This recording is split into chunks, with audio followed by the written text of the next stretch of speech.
The bell tolled 3 times before dawn, and Wren Ashgrove knew, even before she opened her eyes, that something terrible had arrived with the sound. In Hollow Pines, the bell only rang 3 times for one reason. It rang when the black carriage came up from the valley road, when the fog rolled in thick as wool and smelled of wet iron, when the pack elders gathered in the longhouse to choose who would be given to the mountain. Wren sat up on her pallet in the corner of the Omega quarters, the straw crackling beneath her, and pulled her shawl tighter around her shoulders. Around her, the other Omegas were stirring too, their faces pale in the gray light leaking through the shutters. Nobody spoke. Nobody needed to. Once a year, for as long as anyone could remember, the pack sent someone up the mountain to the Black Citadel, where the rotting king lived in his crumbling halls, and that someone never came back. "It's the tithe," whispered Ivy, the Omega 2 pallets over, her voice trembling. "It's not due for another month. Why would they ring it now?" Wren didn't answer. She was already pulling on her boots, lacing them with hands that didn't shake half as much as she expected them to. She had long ago stopped expecting good news. Omegas like her, unscented, unbonded, unwanted by any alpha in 3 packs worth of territory, did not get good news. They got chores, and curfews, and the bottom bunk closest to the draft, and on rare, dark mornings like this one. They got the bell. She had always known, in some small, unspoken corner of her mind, that it would be her. She had no mate. No pups. No mother left to weep for her. Wren's mother had died of the wasting fever 6 winters ago, and her father had taken a new mate within the season. A sharp-eyed beta woman who had made it very clear that Wren's bed in the house was needed for someone more useful. The pack had taken her in out of duty, not kindness, and duty, Wren had learned, ran out eventually. By the time she reached the longhouse, the elders were already waiting, along with Alpha Tormund, broad and gray-muzzled, his arms crossed over his chest. He did not look at her with cruelty. That was almost worse. He looked at her the way a man looks at a debt he is relieved to finally pay off. "Wren Ashgrove," he said. "The Citadel has sent word. The king's curse worsens. The blight has reached the lower terraces. 3 farms lost their crops to the rot overnight. The Citadel requires a tithe before the next moon, or the rot spreads to the whole valley. And you've chosen me," Wren said. "It wasn't a question."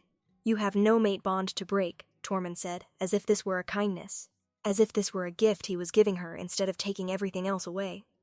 "No pups to leave motherless. The Citadel asked for an Omega, unbonded, of sound body.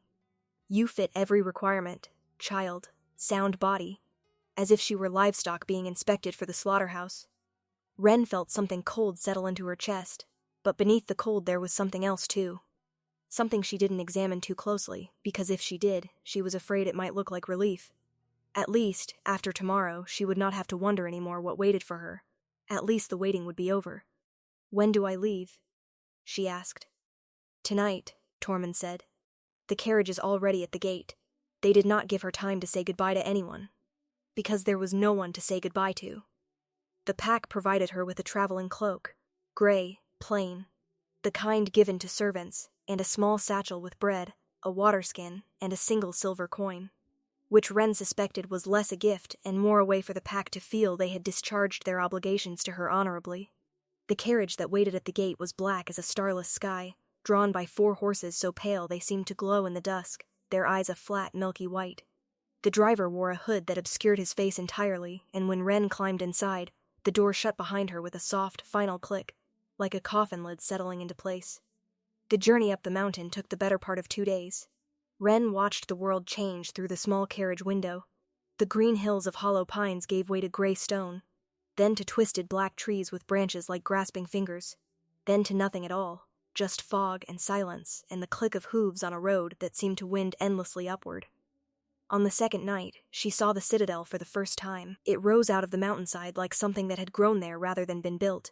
Towers leaning at impossible angles, walls streaked with black moss and something that looked, in the moonlight, disturbingly like dried blood.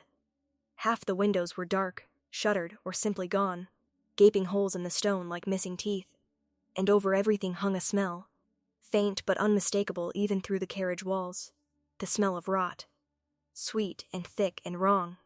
The smell of something that should have been buried long ago and wasn't. Wren had heard the stories, of course. Everyone in the valley had. 40 years ago, the Alpha King of the Northern Reaches had been a young, golden, terrifying thing. strong enough to unite a dozen packs under one banner, charismatic enough to be loved even by the Omegas and Betas who had no stake in pack politics. And then, the stories said, he had wronged a witch. Some said he had refused to marry her. Some said he had killed her sister. Some said he had simply laughed at her. Once, in front of his court, and that had been enough. Whatever the truth, the witch had cursed him. And the curse had two parts. The first part took his body, slowly, irreversibly, flesh and bone rotting away like a corpse left too long in the sun. Though he did not die, could not die, only decayed, year after year, decade after decade. The second part took his lands. Every year the curse worsened, the blight crept further down the mountain, and crops failed, and wells turned brackish, and the valley packs grew thinner and more desperate. The only thing that slowed it, the only thing, according to 2 generations of increasingly grim royal decrees, was a tithe. An Omega, unbonded, given to the king's household at the Citadel. Nobody quite knew what happened to them once they arrived. Nobody who went up the mountain ever sent word back down. The carriage rolled through a set of iron gates that groaned like something in pain, and stopped in a courtyard lit by torches that burned an unsettling shade of green. Wren sat very still, her hands folded in her lap, and waited. The door opened. A woman stood there, tall, gaunt, dressed in unrelieved black, with a face like a closed door. "You are the tithe," she said. It wasn't a question either. "Wren Ashgrove," Wren said, because it seemed important that someone, somewhere, use her name. The woman's expression didn't change. "I am Mathilde, steward of the Citadel. Come, the king will see you tonight." Wren had imagined many things on the journey up the mountain. A dungeon, a sacrifice altar, some terrible ritual involving knives and chanting and her own blood spilled across cold stone. What she had not imagined was a throne room. But that was where Mathilde led her, down corridor after corridor, past walls hung with portraits whose painted eyes seemed to follow her, past suits of armor coated in a fine gray dust, past windows that looked out over gardens that had clearly once been beautiful, and were now nothing but black, withered husks of rose bushes and dead fountains choked with ash-colored vines. The whole castle smelled of that same sweet rot, stronger here, thick enough that Wren had to fight the urge to gag. The throne room itself was vast, vaulted ceilings disappearing into shadow, tall windows shattered and boarded, a floor of black marble veined with what might once have been gold but was now tarnished to a sickly green. And at the far end, on a dais, sat the throne. And on the throne sat the king. Wren had braced herself. She had told herself, on the long carriage ride, that whatever she saw, she would not flinch, because flinching would only make whatever came next worse. But even bracing herself was not enough. The king of the northern reaches had once been beautiful. She could see the ghost of it, the bones of a face that had been carved by some artist with an eye for golden proportion, the broad shoulders, the height of him even seated. But everything else was wrong. His skin was the gray-green of old bruises, stretched too tight in places and sagging loose in others, mottled with patches of black that looked like the rot spreading slowly across an apple left too long in the bowl. One of his hands, resting on the arm of the throne, was missing 2 fingers entirely, not bloody, not freshly wounded, just gone, the bone beneath worn smooth like driftwood. His hair, what remained of it, was a dull, lifeless black, and his eyes were the only part of him that still looked alive. Amber gold, sharp, and fixed on her with an intensity that made her knees want to buckle. "Another one," he said. His voice was low and rough, like something dragged across gravel, but there was an exhaustion in it too. A weariness so deep it seemed to come from somewhere beneath the stone floor itself. "Mathilde, must we keep doing this?" "The decree requires it, Your Majesty," Mathilde said. Unmoved, the blight reached the lower terraces. 3 farms, this season alone. The king's gaze didn't leave Wren. "And what is your name, girl?" Every Omega in the valley had heard what happened to the tithes. Nobody knew for certain. But the rumors ranged from the merely unpleasant to the truly horrific, that the king drained their life force to slow the curse, that he kept them in cells beneath the citadel until the rot consumed them too, that he simply ate them, decayed teeth and all. Wren had spent 2 days imagining every possible version of her own death, and now, faced with the reality of him, she found that she was too tired, too resigned, to be as afraid as she should have been. Wren, she said. Wren Ashgrove. Of Hollow Pines. Something flickered behind those amber eyes, surprise, maybe, that she'd answered at all, or that her voice hadn't shaken. Wren Ashgrove, he repeated, slowly, as if testing the shape of the name in his ruined mouth. And do you know, Wren Ashgrove, what is supposed to happen to you now? No, Wren admitted. Nobody who comes here ever says. That's because nobody who comes here ever learns, the king said, and there was something bitter in it, something that sounded almost like an old anger turned inward. Mathilde, take her to the east wing, the one with the working fireplace, this time, and for the love of every god that's abandoned this mountain, feed the girl something before she falls over. Mathilde's composure cracked, just slightly. Your Majesty, I am aware of the protocol, Mathilde, the king said. I wrote half of it myself, 40 years ago, before I knew any better. Feed her. House her. And in the morning, send her back down the mountain with an escort and enough coin that she need never set foot in Hollow Pines again, if she so chooses. Wren stared at him. You're sending me home? I am sending you away, the king said. And for just a moment, something that might have been a smile twisted the ruined corner of his mouth, though on his face, with skin stretched and cracked the way it was. It looked more like a wound. Whether that counts as home is for you to decide, Wren Ashgrove. I find that most people sent here have very little waiting for them down that mountain. But that is your choice to make.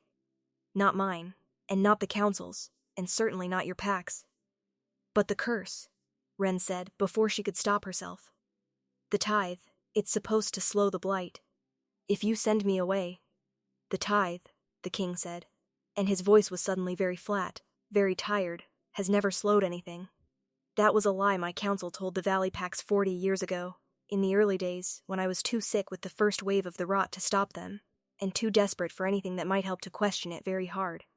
By the time I was lucid enough to understand what they'd done, what they'd been doing, every year, in my name, the lie had taken root too deep to pull out without causing a war.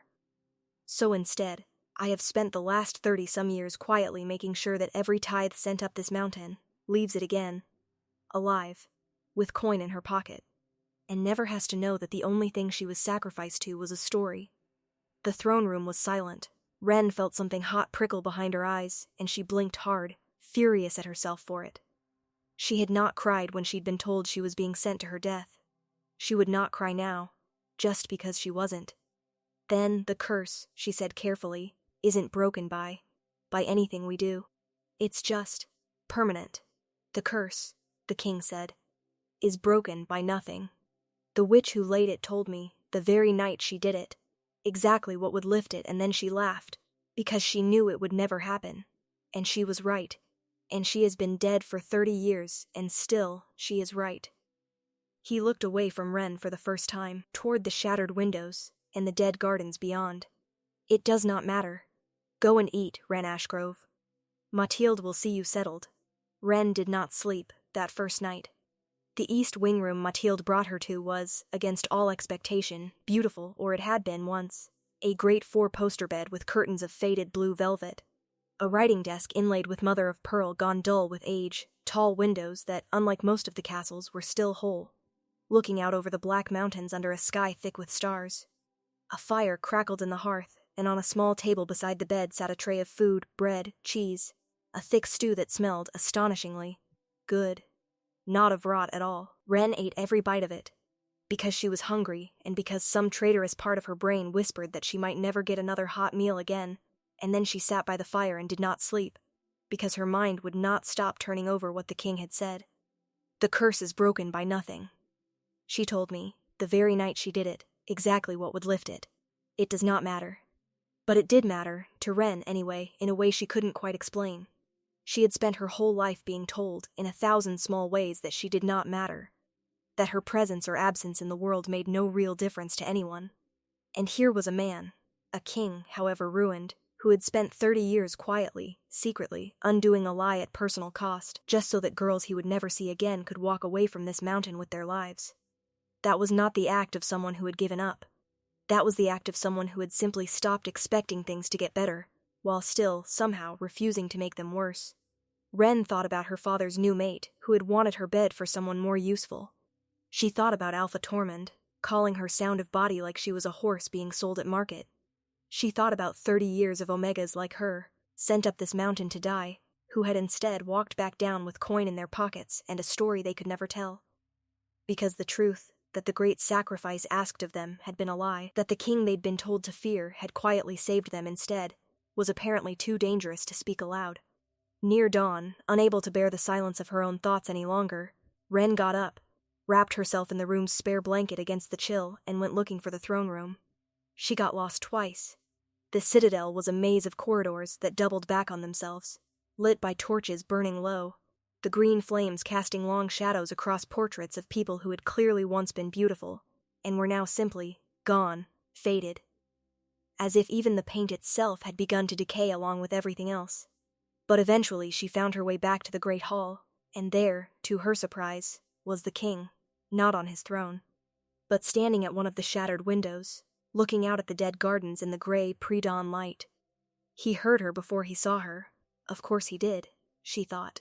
Whatever the rot had taken from him, it apparently hadn't touched an alpha's senses, and turned, slowly, the way an old man turns, even though by every account he could not be much past his 60th year, which for an alpha was barely past the prime of life. You should be asleep, he said. Matilda will fuss at both of us if she finds you wandering. I couldn't sleep, Ren said. I wanted to ask you something. Ask, then, what would break the curse? The king went very still.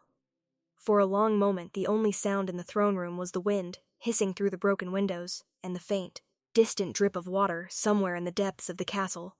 Why do you want to know? He asked finally. You're leaving in a few hours, Ren Ashgrove. Whatever the answer is, it has nothing to do with you. You said it doesn't matter, Ren said. But you also said the witch told you, the night she cursed you, what would break it. People don't usually tell you the answer to a curse unless they're certain it's impossible. That's the cruelty of it, isn't it? She wanted you to know exactly what would save you, and exactly how unreachable it was. Something shifted in the king's ruined face. Not quite surprise, but something close to it. The look of a man being seen more clearly than he was used to. You're perceptive, he said, for someone who was told, 2 days ago, that she was being sent here to die. I had a lot of time to think, on the carriage ride, Ren said, about what kind of person I wanted to be, if these were going to be my last days. Turns out that includes asking questions, even when the answers aren't mine to have. The king studied her for a long moment. Then, slowly, he turned back to the window. The curse, he said, breaks when an Omega chooses to stay. Of their own will, knowing the truth of what I am, what I've become, and choosing, with full knowledge, to remain at my side as my mate. Not out of duty, or fear, or desperation, or the belief that they have no other choice. Chosen. Freely. That was the condition. The witch's joke, if you can call it that. She knew that no Omega sent up this mountain as a sacrifice could ever choose anything freely. Not really. Because the very framing of sacrifice strips the choice away before it's even offered. And any Omega who came here not knowing what they were walking into couldn't choose with full knowledge either. She built a trap with no door. Ren Ashgrove, that is the nature of a well-made curse. Ren's heart was beating very hard. But you just told me. The truth. All of it. I did, the king agreed, and there was something careful in his voice now. Something that sounded almost like fear, an emotion Ren would not have expected to ever hear from a king, however ruined. Which is, I imagine, why I don't usually tell anyone the full truth until they're already halfway down the mountain, coin in hand, with no reason left to come back. I have made my peace with this curse, Ren Ashgrove. I do not want, to dangle false hope in front of frightened children and watch them feel obligated to offer something they were never truly free to refuse. I'm not a child, Ren said, and I'm not offering out of obligation. She took a breath, and the words came out steadier than she expected, steadier than she felt. I want to know more. About you. About this place. About what staying would actually mean, not because I think I owe you anything. Because for the first time in my life someone gave me a choice instead of a decree, and I find I don't actually want to walk away from it without looking at it properly first. The king, whose name Ren learned over the following days, was Aldrich, though almost no one in the Citadel used it anymore, as if the name belonged to the man he'd been before the curse, and not the one he'd become. Did not send her away the next morning. He didn't keep her either. That distinction mattered to him, she came to understand, more than almost anything else. Matilda brought word that the escort and the coin were ready whenever Wren wished to go, and that offer, Wren noticed, was renewed every single morning. Quietly, without pressure, like a door propped open that nobody ever tried to close. But Wren didn't walk through it, not that first week, and not the week after. Instead, she explored. The Citadel was enormous, wing after wing of half-ruined grandeur. Libraries with shelves of books gone soft with damp. Ballrooms where the chandeliers hung dark and cobwebbed. Kitchens where an elderly cook named Hobbs still turned out meals that were, against all odds, wonderful, because, as he told Wren with a wink, the rots never once touched the pantry, lass, and I'll be cursed myself before I let it touch my cooking. There was a staff, small, aging, fiercely loyal in a way that surprised Wren until she understood why. Every one of them had been with Aldrich since before the curse, had watched him hollow out year by year, and had simply refused, with the quiet stubbornness of old retainers everywhere, to leave. And there were the gardens. Most of them were dead, black, withered, choked with the same ash-colored vines that seemed to grow wherever the rot had touched. But on the 5th day, wandering further than she had before, Wren found a walled garden tucked behind the old armory, overgrown and neglected but not, she realized with a start. Dead, green things pushed up through the cracks in the old paths. A rosebush, gone wild and tangled, was nonetheless covered in small, stubborn red blooms. She was on her knees, carefully clearing ivy away from what looked like it might once have been a sundial, when she heard footsteps behind her, slow and uneven. Aldrich's gait had a hitch to it now, she'd noticed, from whatever the rot had done to one of his legs, and turned to find him watching her with an expression she couldn't quite read. "This was my mother's garden," he said. "Before all this. She died when I was young. I used to come here as a boy, when I wanted to be left alone." He looked around at the wild green tangle of it, something complicated moving across his ruined face. I'd forgotten it was still, that anything here still grew. "It's beautiful," Wren said, and meant it. "Untidy, but beautiful." "Most things that are still alive in this castle are untidy," Aldrich said, and there was a dry note in it that, Wren realized with some surprise, was almost humor. Present company included Wren Ashgrove. "You've tracked mud through at least 4 corridors that I know of." "I've been exploring," Wren said, with as much dignity as she could muster, which admittedly was not much, given that she was currently kneeling in dirt with ivy in her hair. "Someone has to.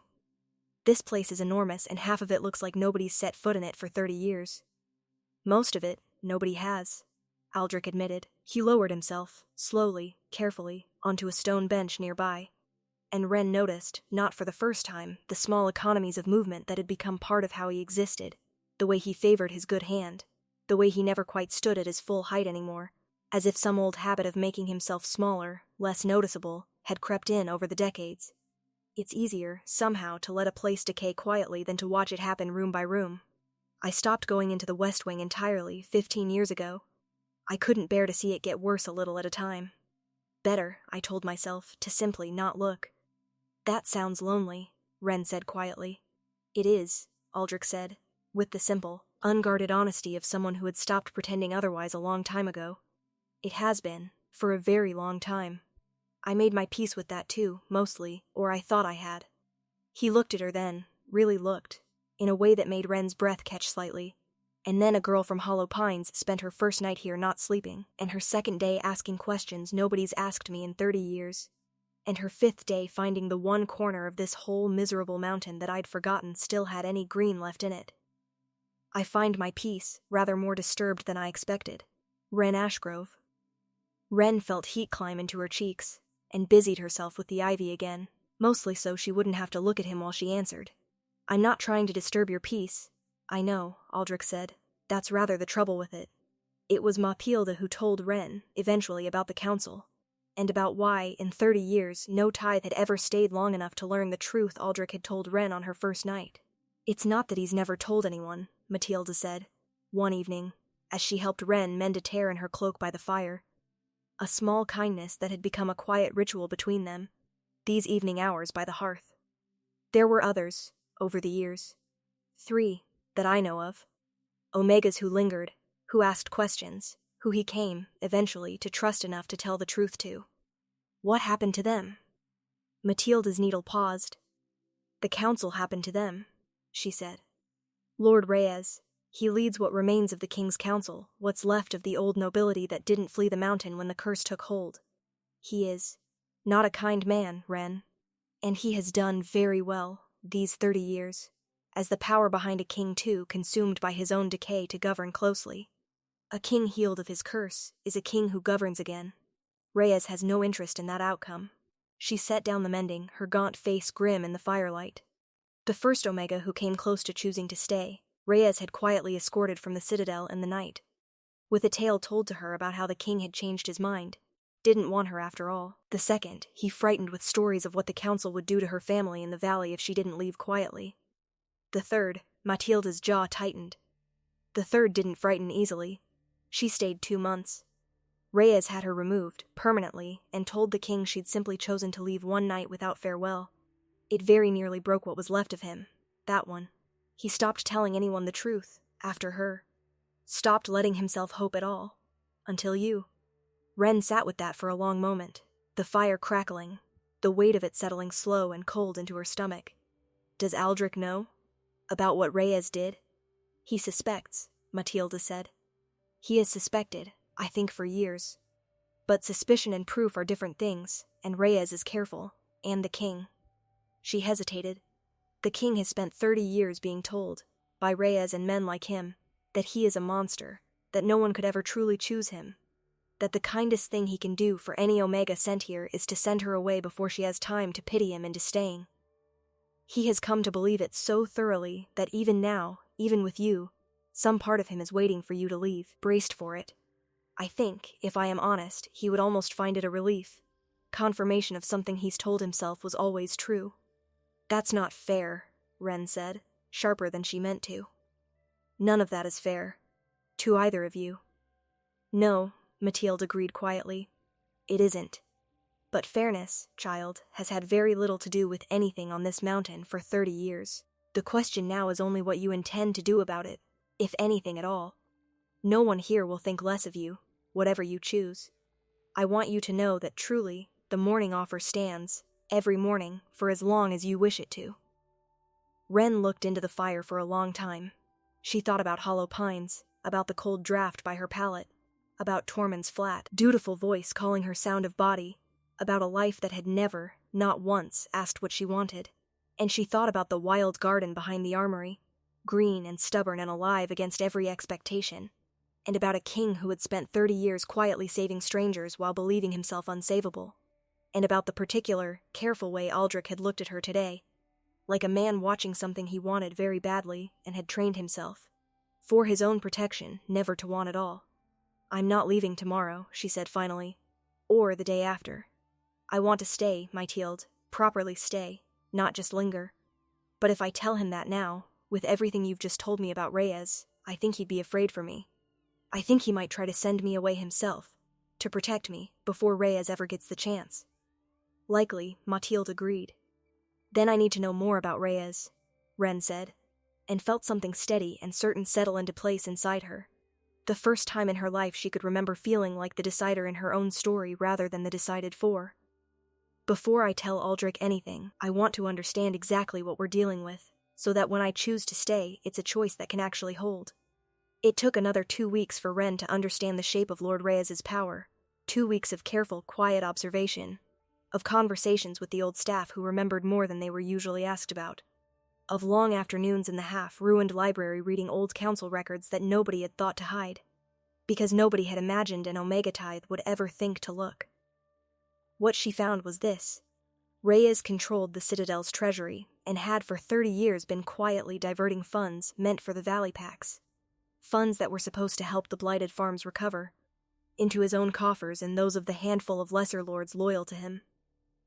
The tithe system, Ren came to suspect, wasn't only a lie told to protect Aldrich's reputation, it was also, conveniently, a system that kept the Valley Pacts frightened, dependent, and unlikely to ever look too closely at where the relief funds they'd been promised had actually gone. A healed king, A king restored to full strength and full governance would audit those books within a season. Reyes had every reason in the world to make certain that never happened. He's been stealing from the valley, Ren told Aldrich, the evening she finally laid it all out. Ledgers and old records spread across the long table in the library, Mathilde standing grim faced by the door. For 30 years. While people in Hollow Pines went hungry and blamed it on a curse and a king who'd abandoned them. Aldrich, this is so much bigger than just, she hesitated. Than just keeping me sick and isolated, Aldrich finished, quietly, when she didn't. He had gone very still, looking down at the ledgers with an expression Ren had not seen on him before. Not the weary resignation she'd grown used to, but something colder, sharper, a glimpse, perhaps, of the man he had been before 30 years of decay had worn away everything but endurance. Mathilde, is this why? He stopped.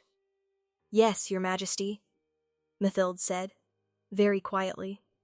I believe so. For a long moment, nobody spoke. Then Aldrich looked up, and the look he gave Ren was something Ren would remember for the rest of her life. Not gratitude exactly. Or not only gratitude, but something that looked like a man who had spent 30 years in a locked room suddenly noticing, for the first time, that the door had never actually been bolted from the outside. You went looking for this, he said. Why? Because Mathilde told me what happened to the others, Ren said. And I didn't want to be the fourth name on that list, Aldrich. I wanted. She took a breath, and made herself say it plainly, because she had decided, weeks ago in front of that fire, that she would not let this moment slip away buried under careful hedging. I wanted to choose to stay. Properly, knowing everything, and I wanted that choice to actually be able to hold, against whatever Reyes might try to do about it. So I needed to know what we were dealing with. First, Ren. Aldrich's voice was rough, rougher than usual, and not with the gravel of the curse. You understand what you're saying. What it would mean. I understand, Ren said. I've understood for 2 weeks. I've just been making sure that when I said it, it would be a choice that could actually stick. Not one Reyes could quietly unmake the way he did the others. She held his gaze, steady, even though her heart was hammering hard enough that she was certain he could hear it.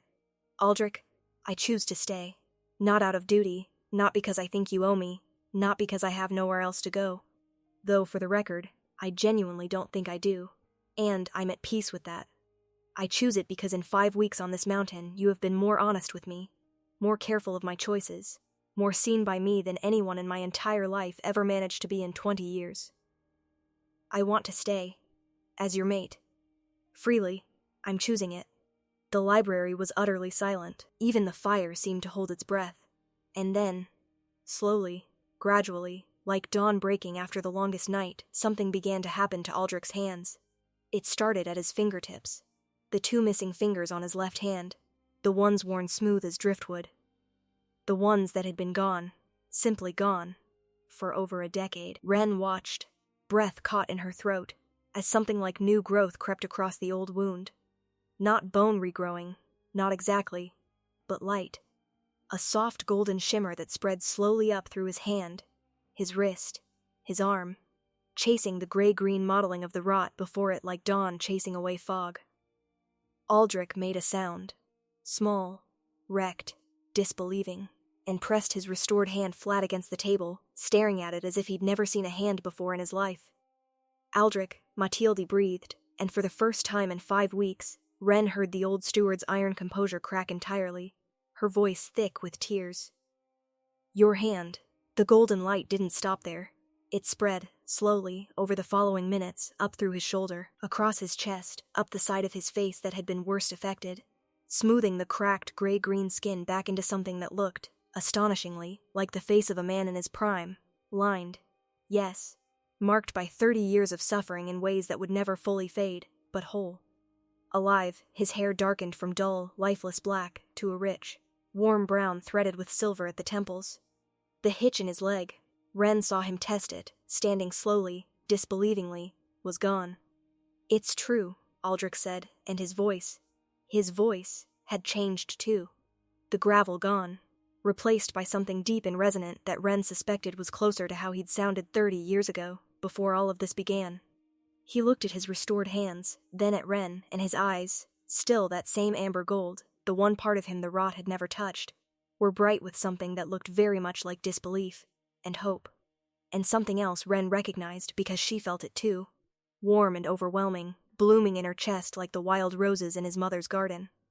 It's true. 30 years, and I had stopped. I had truly stopped believing it could ever. I know, Wren said, and found that her own eyes were wet now too.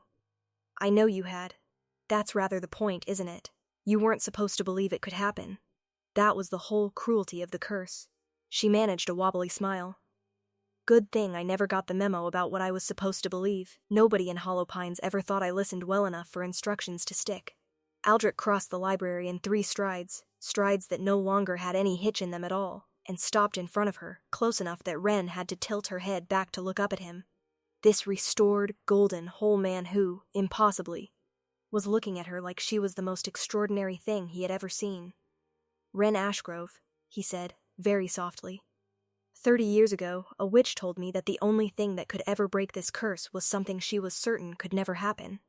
And I believed her, because for 30 years I had no reason not to. And then a girl from a pack that didn't want her was sent up this mountain as a sacrifice that was never truly a sacrifice at all. And she asked me a question nobody else had thought to ask in 3 decades. And then she spent 5 weeks proving, quietly, stubbornly, on her own terms, that some things the world tells you are impossible are only impossible because nobody's bothered to actually try. I just asked questions, Wren said, though her voice was unsteady, and dug through some very dusty ledgers. You did rather more than that, Aldrich said, and reached up, slowly, carefully, as if she were something he was afraid might vanish if he moved too quickly, to brush a strand of hair back from her face. You saw a ruin, and a man who'd long since stopped believing he was anything but the ruin. And you decided, entirely of your own free will, against 30 years of curse and 30 years of careful cruelty from men like Reyes, that both of those things were worth staying for. Do you have any idea, Wren, what that means? I think, Wren said, smiling properly now, despite the tears, that it means I'm about to become extremely unpopular with Lord Reyes. Aldrich laughed, a real laugh, warm and startled. The laugh, Wren suspected, of a man rediscovering an old sound he'd thought he'd lost along with everything else. Lord Reyes, he said, is about to discover that 30 years of careful theft does not survive a king with both his memory and his ledgers intact, and an audit conducted by a queen who has apparently already done half the work for him. He took her hands, both of them, restored and whole, warm against her own, and the look in his eyes was something Wren knew she would carry with her for the rest of her life.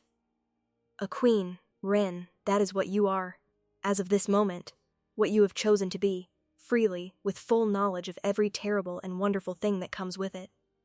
I should ask you properly. Will you? Yes, Wren said before he could even finish, laughing through the tears now. Obviously, yes. I didn't dig through 30 years of stolen ledgers for fun, Aldrich. Word of what happened at the Citadel reached Hollow Pines 3 weeks later, carried by a royal messenger in colors the valley hadn't seen in 3 decades. Gold and deep green. The colors of the northern reaches before the curse. Colors that had faded from memory until they suddenly hadn't. Alpha Tormund received the news in the Longhouse, surrounded by the same elders who had sent Wren up the mountain with a satchel of bread and a single silver coin, expecting never to hear her name again. The messenger read the proclamation twice, because the first time, nobody quite believed they'd heard it correctly. The curse upon the northern reaches is broken. The king is restored. The tithe is abolished, now and forever, as it should have been 30 years ago. By order of King Aldrich and Queen Wren of the northern reaches, the embezzled relief funds owed to the valley packs, 30 years of them, with interest, will be distributed beginning at the next thaw, beginning with Hollow Pines. Queen Wren further requests that the Omega quarters of Hollow Pines be renovated before winter, with particular attention paid to the draft along the eastern wall. There was a long silence in the Longhouse.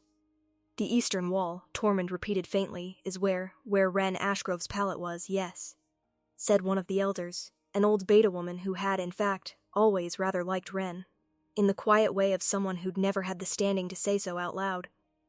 She was smiling now, in a way that had a definite edge to it. I believe Her Majesty remembers it quite specifically. Alpha Tormund. I'd see to that draft if I were you. Promptly, high in the mountains, in a castle no longer black with rot but golden stoned and bright, with gardens blooming wild and green in every direction. Wren stood at the window of what had once been Aldrich's mother's favorite room, looking down at the valley spread out below, Green again, alive again. The blight retreating day by day like a tide going out. Aldrich came up behind her, slipping an arm around her waist, resting his chin lightly against her hair. "Second thoughts?" he asked, lightly, though Ren had long since learned to hear the small thread of genuine question underneath his teasing. 30 years of being braced for loss did not vanish overnight, even with the curse gone. "Not one," Ren said, and meant it completely, the way she'd meant it in the library 5 weeks into a journey that everyone, had told her would end in her death. "I was sent up this mountain as something nobody wanted enough to keep. I came down it. Well," she turned in his arms, looking up at him, at the golden-eyed, whole, present man who had spent 30 years convinced he was unsavable and had been wrong about that the entire time. "I didn't come down it at all, did I? I stayed. On purpose. And it turns out that was rather the whole point." "It was," Aldrich agreed softly, and kissed her, there in the window, with the green valley spread out below them and the wild roses blooming in his mother's garden and 30 years of careful, quiet cruelty finally, properly, undone. "It always was, Ren. We just needed someone brave enough, and stubborn enough, and kind enough, to prove it." Below, in the valley, the bell at Hollow Pines rang 3 times. But for the first time in 30 years, nobody was afraid of what it meant.